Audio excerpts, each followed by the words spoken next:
I remember the night I almost ended it all. The weight of everything, the pain, the hurt, the loneliness, it became too much. I felt like I had no way out. And then I jumped.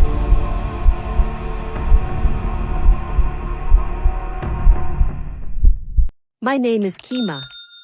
I grew up in an orphanage after my parents passed away when I was just a little girl. I was always told that I was loved, but deep down, I never really felt it. I was one of many, just another girl in the long list of children who came and went, never truly knowing what it meant. When I turned 18, I left the orphanage, hoping to find a new life, hoping to finally make something of myself. I found work as a house help for a family.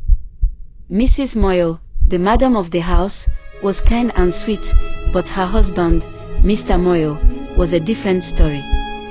He started taking advantage of me in ways I didn't know how to stop. I felt trapped, like I had no choice but to let him do what he wanted. Mrs. Moyo was so good to me, so kind, and I couldn't bring myself to tell her. I didn't want to destroy her family, so I stayed silent, trying to get through each day. But things kept getting worse. Trouble followed me, even when I wasn't causing any. No matter what I did, it felt like life was against me. People would blame me for things I didn't do, misunderstand my actions, or accuse me of things I couldn't control. I didn't know what to do. I felt like nothing good would ever happen to me. One night, after another terrible argument with myself and feeling utterly defeated, I decided I couldn't take it anymore. I couldn't keep going. I thought about ending it all, thinking that maybe then the pain would stop. But as I stood there, ready to let go, this pain is not just physical, it's a suffocating, all-consuming kind of emotional anguish. It's the kind of pain that builds up over time, the kind that wears you down piece by piece until you feel like you're no longer able to hold yourself together. Every thought, every argument with yourself, every reminder of failure or worthlessness feeds into this sense of despair. It's not just about feeling sad or tired, it's a deeper kind of suffering that leaves you numb, detached from the world around you, and feeling like you're drowning in your own thoughts. And then, in those quiet moments of contemplation, standing at the edge of making a final decision, there's a strange mixture of numbness and clarity. The numbness comes from the emotional exhaustion, where everything feels so heavy that it's hard to feel anything at all anymore. It's almost like being disconnected from your own life, observing it from a distance, knowing that the pain won't stop unless something drastic happens. I jumped off the cliff. I felt a hand on my arm, holding steadfast and wouldn't let go. I looked up, and there he was. A stranger to me, yet somehow, his presence felt like a lifeline. For the very first time I didn't want to let go.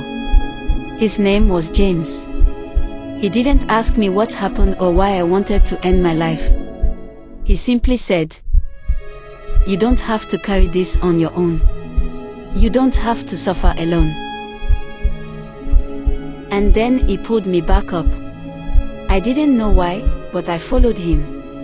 James took me to his house, where he cared for me in ways no one had ever done before. He gave me food, a bed, and most importantly, he listened. For the first time in a long time, I didn't feel invisible. I felt like I mattered. He saw me, Kima, not as a servant or someone to be taken advantage of, but as a person with dreams and worth.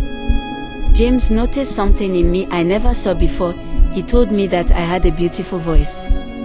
"You should sing, Kima," he said. I didn't believe him at first. I thought, who would want to hear me sing? But James didn't stop. He encouraged me, pushed me to believe in myself. Slowly, I started singing, and the more I sang, the more I felt alive. One day, James told me about a local singing competition. "You should enter, Kima," he said. "You never know what could happen." I didn't believe I stood a chance, but James convinced me. The worst thing that can happen is that you don't win. But you'll never know if you don't try. I entered, and to my surprise, I won.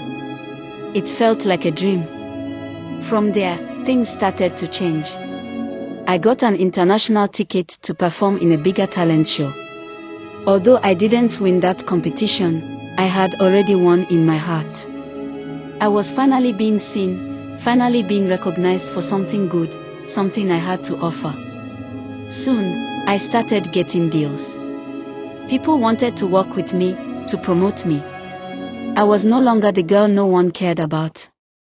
I was Kima, the girl with the voice, the girl with the future. But none of it would have happened without James. He believed in me when I couldn't believe in myself. He was there when I felt like giving up, when I thought the world had no place for me. Time passed, and James was always by my side, supporting me, loving me. He was my rock. And one day, he asked me to marry him.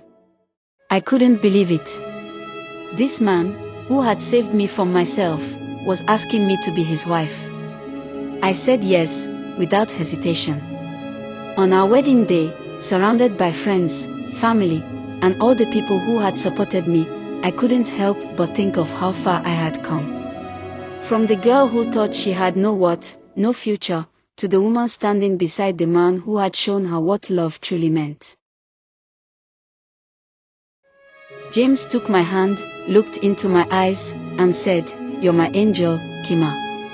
And in that moment, I knew that no matter how hard life had been, no matter the darkness I had walked through, it had all led me to this moment of love, happiness, and new beginnings.